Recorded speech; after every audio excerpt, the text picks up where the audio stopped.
Hi hello നമസ്തേ simply മിത്രൻസിലേക്ക് സ്വാഗതം. അപ്പോൾ എൻ്റെ കയ്യിൽ കുറച്ച് കദളിപ്പഴം ഉണ്ട്.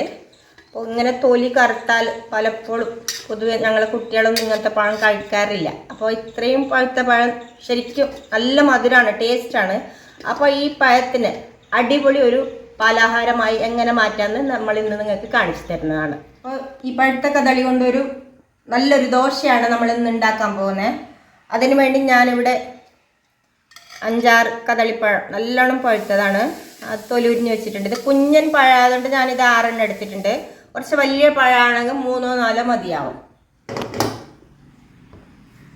പച്ചരി 1 ഗ്ലാസ് രാത്രി കുതിർത്തിട്ട് രാവിലെ ഇപ്പോൾ കഴുകി എടുത്തതാണ്. രാത്രി 4 പ്രാവശ്യം കഴുകി രാവിലെ വെള്ളം ഊറ്റി കഴിഞ്ഞ് എടുത്താണ്.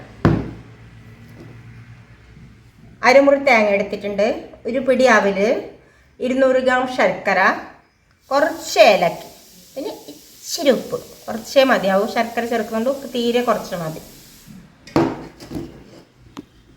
ഈ പഴത്തിന് നമ്മളിവിടെ കദളിപ്പഴം എന്ന് പറയുമോ, നിങ്ങൾ അങ്ങോട്ട് എന്ത് പറയുന്നതെന്ന് എനിക്കറിയില്ല. പൂജക്കൊക്കെ ഉപയോഗിക്കുന്ന പഴമാണിത്. ഇനി നമുക്ക് ഇതെല്ലാം ഒന്നിച്ച് നല്ല മാറ്റത്തോടെ കട്ടയിൽ അരച്ചെടുക്കാം. കുറേ വെള്ളമാവാൻ പാടില്ല അരപ്പ്. അപ്പോൾ ഒന്ന് അരച്ചെടുത്തിട്ട് വരാം. ദോശമാവ് റെഡി ആയിട്ടുണ്ട്. കുറേ നേരിയതാവാൻ പാടില്ല മാവ്.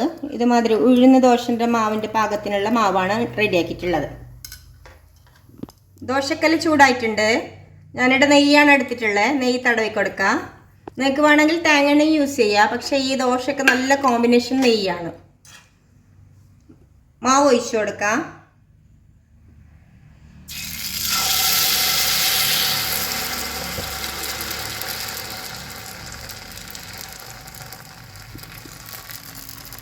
കുറേ പരുത്തേണ്ട ആവശ്യമില്ല, ചെറുതായി ഒന്ന് പരുത്തി കൊടുത്താൽ മതി. ഇനി മൂടി വെച്ച് വേവിക്കാം. ദോശ ആയിട്ടുണ്ടോ നമുക്ക് നോക്കാം. അരച്ച് ചേർപ്പ് കുറേ സമയമൊന്നും വെക്കേണ്ട ആവശ്യമൊന്നുമില്ല, ഇളകി വരുന്നുണ്ട്. ഇത് മുകളിലും കൂടി ഒന്ന് നെയ്യ് തടവി കൊടുത്തിട്ട് ഒന്ന് മറിച്ചിടാം. നിങ്ങൾക്ക് കാണാൻ പറ്റും, നല്ല ഓട്ടയൊക്കെ വീണിട്ട് ഫ്ലഫി ആയി വന്നിട്ടുണ്ട്. ഇത് തിരിച്ചിടാം ദോശ നമുക്ക് ഒന്നുകൂടി. അപ്പോൾ അരിപൊടി കൊണ്ട് ഈ ദോശ ഉണ്ടാക്കാം, പക്ഷേ കദളിയും അവലും തേങ്ങയും ശർക്കരയും ഒന്ന് മിക്സിയിൽ കറക്കിയെടുത്ത ശേഷം നമുക്ക് അരിപ്പൊടി മിക്സ് ചെയ്ത് ഇതുപോലെ ചെയ്യാം. അപ്പോൾ ദോശ മൊരിഞ്ഞ് വന്നിട്ടുണ്ട്, നമുക്കിത് പ്ലേറ്റിലേക്ക് മാറ്റാം.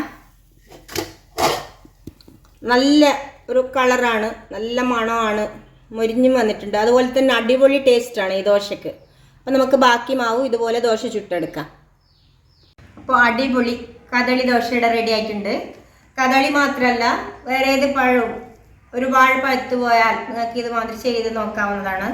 ടേസ്റ്റിയും ഹെൽത്തിയുമായിട്ടുള്ള കദളി റെസിപ്പി മുഴുവനായി കണ്ട് നിങ്ങൾ വീട്ടിൽ ചെയ്ത് നോക്കണേ.